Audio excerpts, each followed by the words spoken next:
নমস্কার বন্ধুরা, সুপর্ণা রান্নাঘরে সবাইকে স্বাগত।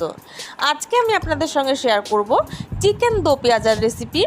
এই চিকেন দো পেঁয়াজার রেসিপি যদি আপনারা একবার বাড়িতে বানিয়ে দেখেন তাহলে কিন্তু রেস্টুরেন্ট যাওয়ার কিন্তু কোনো প্রয়োজনই পড়বে না। আর রেস্টুরেন্টে চিকেন দো পেঁয়াজার যে টেস্ট বা যে গন্ধ হয়, এই পদ্ধতিতে বানালে কিন্তু ঠিক তেমনই স্বাদ পাবেন। চলুন তাহলে দেখে নেওয়া যাক আমার আজকের এই চিকেন দো পেঁয়াজার রেসিপিটি। আমি এখানে 1 কিলো চিকেন নিয়েছি। চিকেনটা কিন্তু ভালো করে ধুয়ে পরিষ্কার করে জলটা ঝরিয়ে রাখা আছে। এবার একটা গ্যাসের ওপরে কড়াই বসিয়ে দেব। এবার কড়াইয়ের মধ্যে দিয়ে দিচ্ছি সর্ষের তেল, তবে আপনারা চাইলে সাদা তেল দিয়েও কিন্তু অবশ্যই রান্নাটা করতে পারেন। আমি সর্ষের তেলই দিলাম। এবার তেলের মধ্যে দিয়ে দেব গোটা গরম মশলা ফোড়ন। তার জন্য আমি দিয়ে দিচ্ছি 1 ইঞ্চি মতন দারচিনি, কিন্তু আমি হাতের মধ্যে ছোট ছোট করে ভেঙে নিয়েছিলাম। দারচিনিটা দিয়ে দিচ্ছি। তারপরে দিয়ে দেব 8 থেকে 10টা মতন লবঙ্গ, আর দিয়ে দেবো 4টে থ্যাতো করা এলাচ। এবার গরম মশলাটা তেলের মধ্যে কিন্তু খুব সুন্দর করে ভেজে নেব।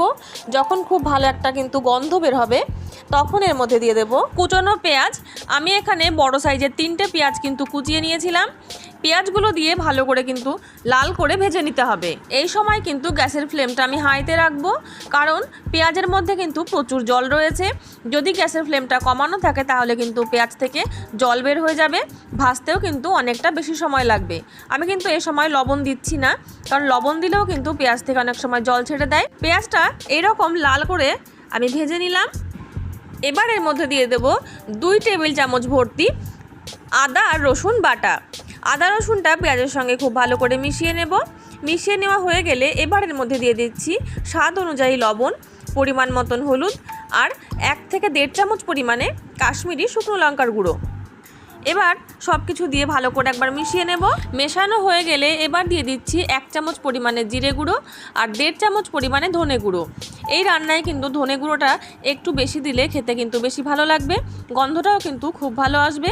এবার এই পুরো মশলাটা ভালো করে কষিয়ে নেব। যখন এরকম শুকনো শুকনো হয়ে যাবে বা মশলা থেকে তেল ছাড়তে শুরু করবে তখন এর মধ্যে দিয়ে দেব চিকেনগুলো সব দেওয়া হলে মশলার সঙ্গে কিন্তু চিকেনটা খুব ভালো করে মিশিয়ে নিতে হবে। এই সময় কিন্তু গ্যাসের ফ্লেমটা আমি একটু হাইতে রাখবো। এবার ভালো করে মেশানো হয়ে গেলে মশলা দিয়ে তারপরে কিন্তু গ্যাসের ফ্লেমটা আবারও মিডিয়ামে দিয়ে আমি ঢাকা দিয়ে দেব। 2 থেকে 3 মিনিট মতন ঢাকা দিয়ে রাখার পরে ঢাকাটা খুলে একবার দেখে নিচ্ছি। দেখুন চিকেন থেকে কিন্তু অনেকটা তেল ছাড়ছে। এবার আবারও একবার কিন্তু আমি ভালো করে নাড়াচাড়া করে দেব। নেড়ে দিয়ে আমি আবারও ঢাকা দিয়ে দেব। এই রান্নায় কিন্তু জল খুব একটা ব্যবহার হয় না, যদি প্রয়োজন হয় সেক্ষেত্রে একটুখানি জল দেওয়া যেতে পারে, তবে খুব বেশি কিন্তু নয়। তার জন্য কিন্তু চিকেনটা ঢাকা দিয়ে রান্না করতে হবে।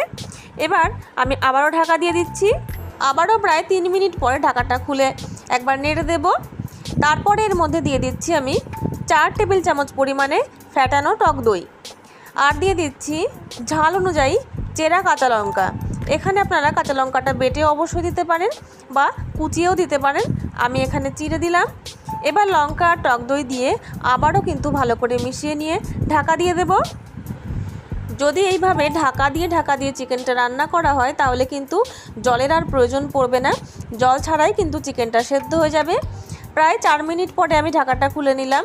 দেখুন টক দই দেওয়ার জন্য কিন্তু চিকেন থেকে অনেকটাই প্রায় জল বেরিয়েছে। এই জলটাতেই কিন্তু চিকেনটা রান্না হয়ে যাবে, আর কিন্তু জল দেওয়ার কোনো প্রয়োজনই পড়বে না। আর এই চিকেন দো পেঁয়াজাতে কিন্তু খুব একটা গ্রেভি হয় না। এবার ভালো করে আবারও নাড়াচাড়া করে নিচ্ছি। চিকেনটা মোটামুটি কিন্তু সেদ্ধ হয়ে গেছে। আমি আরও কিছুক্ষণ লো ফ্লেমে কিন্তু চিকেনটা রান্না করে নেব। তার জন্য আবারও ঢাকা দিয়ে দিলাম। চিকেনটা কিন্তু পুরোপুরি সেদ্ধ হয়ে গেছে। এবার একটা কাজ করতে হবে, তার জন্য আমি একটা গ্যাসের ওপরে প্যান বসিয়ে দেব। তার মধ্যে দিয়ে দিচ্ছি 2 টেবিল চামচ পরিমাণে ঘিটা প্যানের চারিদিকে এইভাবে একটু লাগিয়ে নিচ্ছি। তারপরে এর মধ্যে দিয়ে দেব কিউব করে কেটে রাখা 3টে বড় সাইজের পেঁয়াজ। এই রান্নায় 2 বার পেঁয়াজ দেওয়া হয়, তার জন্যই কিন্তু এর নাম দো পেঁয়াজা। তো পেঁয়াজগুলো দিয়ে ভালো করে একবার নাড়াচাড়া করে নিচ্ছি। দিয়ে দেব সামান্য একটু লবণ। পেঁয়াজগুলো খুব বেশিক্ষণ ধরে কিন্তু ভাজার একদমই প্রয়োজন নেই। পেঁয়াজগুলো যদি খুব বেশি ভাজা হয়ে যায় তাহলে কিন্তু পেঁয়াজটা একদম নরম হয়ে গ্রেভির সঙ্গে কিন্তু মিশে যাবে, তাতে কিন্তু খেতেও ভালো লাগবে না, আর পেঁয়াজগুলো কিন্তু খুব একটা দেখাও যাবে না। পেঁয়াজগুলো যতক্ষণ কালারটা একটু চেঞ্জ না হচ্ছে ততক্ষণ কিন্তু আমি ভেজে নেব। যখন এইরকম কালারটা চেঞ্জ হয়ে আসবে তখন আমি এর মধ্যে দিয়ে দিচ্ছি 1 চামচ পরিমাণে কাসুরি মেথি, আর দিয়ে দেব 1 চামচ পরিমাণে গরম মশলার গুঁড়ো। পেঁয়াজগুলো যদি ডাইরেক্ট চিকেনের মধ্যে না দিয়ে এইভাবে দেওয়া হয় তাহলে কিন্তু একদম রেস্টুরেন্টের মতনই কিন্তু স্বাদ গন্ধ দুই পাওয়া যাবে। তার জন্য কিন্তু আমি এইভাবেই দিচ্ছি, খুব বেশিক্ষণ কিন্তু আর ভাজবো না। এবার নাড়াচাড়া করে মিশিয়ে নিয়েই দিয়ে দেব চিকেনের মধ্যে। চিকেনের মধ্যে দিয়ে কিন্তু চিকেনের সঙ্গে খুব ভালো করে পেঁয়াজটা মিশিয়ে নিতে হবে।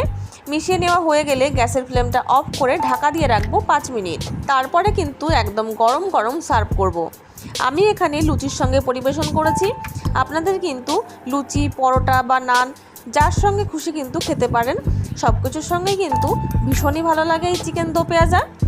এই চিকেন দো পেঁয়াজার রেসিপিটি আপনাদের কেমন লাগলো তা কিন্তু কমেন্টে জানাতে ভুলবেন না। ভালো লাগলে ভিডিওটিকে লাইক এবং চ্যানেলটিকে সাবস্ক্রাইব করার জন্য অনুরোধ রইল।